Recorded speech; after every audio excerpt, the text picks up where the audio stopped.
बरा बिन मालिक ना 12 साल की उम्र है, 12 साल। नबी पाक गली से गुजर रहे थे तो दौड़ के आ गए, आके ना हुजूर से चिमट गए, अर्ज करने लगे हुजूर कोई हुक्म बताएं, मेरा दिल करता है आपकी बात मानूं, कोई हुक्म हुजूर। मजमा उस ज़वाइद में हदीस, इस एक हदीस के लिए ना मैं को 5000 रुपए की पूरी किताब, पूरी 10 जिल्दें खरीद के लाया था, एक हदीस के लिए। प्यारी बड़ी है, शानदार बड़ी है। वह मेरा दिल किया, मैंने कहा जिस किताब में है ना सारी किताब ही मंगा लो। कुछ चीजें बड़ी इंसान को अनोखी लगती है ना। हजरत बरा बिन मालिक रदी अल्लाह, छोटी सी उम्र है, हुजूर से लिपट गए तो हुजूर ने फरमाया बेटे क्या हुआ? अर्ज करने लगे हुजूर कोई हुक्म बताए, मेरा भी दिल करता है अमल करूं। तो हुजूर ना छोटे छोटे काम बताते हैं, दुकान से, ये बच्चों को यही बताना होता है ना, दुकान से ले आ, ये कर दे, फलां को बुला ले। लेकिन हुजूर उनकी गैर मौजूदगी में उनका जिक्र बड़ा करते। एक दिन कुछ लोग कहने लगे हुजूर बड़ा जिक्र करते हैं पर वो करता तो छोटे मोटे काम है बच्चा। तो नबी पाक ने एक दिन इरादा किया कि इनको तजर्बा ना कराएं कि वो प्यार कितना करता है। रसूल करीम फरमाने लगे मैं जो कहूंगा करोगे? हुजूर करूंगा। फरमाया जाओ अपने बाप की गर्दन काट के लाओ। किसकी जी? जी बात तो मोहब्बत की हो रही है, कड़वी सी बात ना कर लूं, कड़वी सी रहने देते, आपका प्रोग्राम नहीं तो छोड़ देते, आगे बढ़ जाए। जरा कड़वी सी है, कर लूं जी? बोलिए।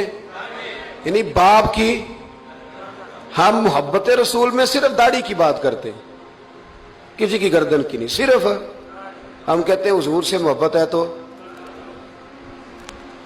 मैंने कहा था ना कड़वी है, आपने मुझे घूरना शुरू कर दिया और खासा तेज घूर रहे हैं आप। और खुदा के बंदो ये रसूलुल्लाह की सुन्नत है, किसी को ना अच्छी लगे, किसी कोई तारीफ ना करे, पर मेरे रसूल को तो अच्छी लगती है कि नहीं?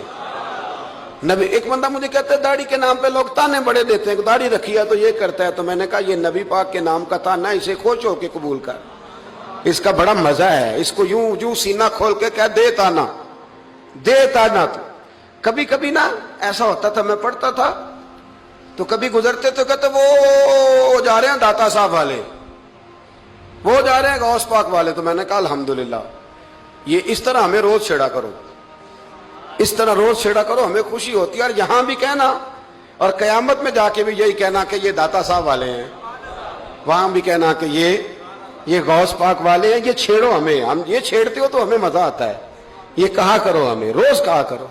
अल्लाह ताला हमें अकीदे पर इस्तकामत नसीब फरमाए। आगे बढ़ता हूं, बात मुकम्मल करता हूं। हजरत बरा बिन मालिक रज़ी अल्लाह ताला अन्हु ना, हुजूर ने फरमाया जा अपने अब्बा का सर काट के ला। तो वो दौड़े। एक रवायत में है कि मौला अली के गले में तलवार लटक रही थी, यूं खींची और इसने जज्बात से दौड़े कि हुजूर ने फरमाया इसे पकड़ लो वरना ये गर्दन काट भी लाएगा, पकड़ लो इसे वरना ये काट देगा। अल्लाह की कुदरत के थोड़ा वक्त गुजरा तो वो बीमार हो गए।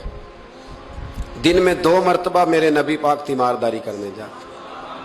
एक शाम रसूल करीम तशरीफ ले गए तो हुजूर सराने बैठे, माथे पे हाथ रखा तो करीम महबूब उनके बाप की तरफ कान में कुछ कहा उनके वालिद से, हुजूर रोने लगे।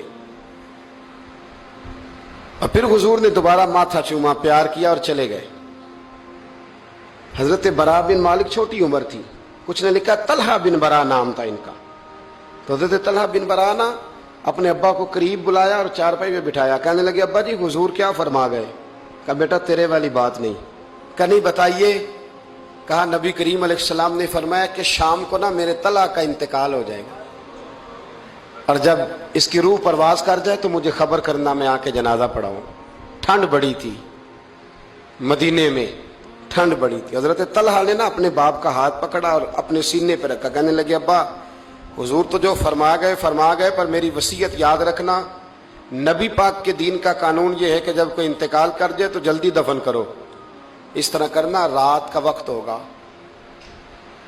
जब मेरा इंतकाल होगा तो फौरन गुस्ल दे के ना दफन कर देना, नबी पाक को खबर ना करना, ना बताना। उम्र देखो और बात देखो। कहा हुजूर को क्यों नहीं बताना, हुजूर खुद फरमा के गए हैं। तो कहने लगे रात का वक्त होगा तो जिन गलियों से हुजूर ने गुजर के आना है ना वो यहूदियों के मोहल्ले हैं। ऐसा ना हो कि मेरे जनाजे की वजह से कोई यहूदी मेरे नबी को तकलीफ दे दे, मेरे जनाजे की वजह से, जनाजे की वजह से। यहां कहते हैं हजरत साहब मुझे बड़ा प्यार है आपसे, पर मेरे घर जरूर पहुंचे, जैसे मरे या जिए। وہاں شام کو آپ کو پہنچنا پڑے گا. میرے رسول کریم علیہ السلام کے غلاموں نے دیکھو انداز محبت کیا بیان فرمایا. کہا نبی پاک کو تکلیف نہ ہو میری وجہ سے، میرا جنازہ خود ہی پڑھ کے مجھے دفن کر دینا. ان کا انتقال ہو گیا، رات کو دفن کر دیا، صبح حضور تشریف لائے. وہ محبوب جنہیں اللہ نے غیب کے خزانوں کی کنجیاں عطا فرمائی. فرمایا بتایا کیوں نہیں؟ مجھے بتاتے، میں خود جنازہ پڑھتا. میں خود نہ قبر میری تے میرے اپیرا جے کر پاوے پھیرا، قبر دے اندروں ہڈیاں اٹھ کے مجرا کر سن تیرا. کہا بتایا کیوں نہیں، خبر کیوں نہیں کی؟ میں جنازہ پڑھتا، میں خود پہنچتا. تو باپ رو پڑے، عرض کرنے لگے حضور میرا تو پتر تھا، میرے لیے اس سے بڑی سعادت کیا ہوتی کہ آپ جنازہ پڑھاتے. پر اس نے وصیت کر دی تھی کہ حضور کو بتانا نہیں، تکلیف ہوگی. نبی کریم فرمانے لگے بتاؤ مجھے اس کی قبر کہاں ہے. اور یارو غور کرنا، ساری دنیا گنبد خضرا روضہ رسول پہ اور نبی پاک ایک غلام کی قبر پہ تشریف لے گئے. خود نبی کریم گئے اور آج حضور نے دعا انوکھی فرمائی. فرمایا اے اللہ جب میرا طلحہ تجھ سے ملے نا تو ذرا اس سے مسکرا کے بات کرنا جو تیری شان کے لائق. رسول اللہ کی محبت، نبی پاک کی غلامی، رسول اللہ کا پیار،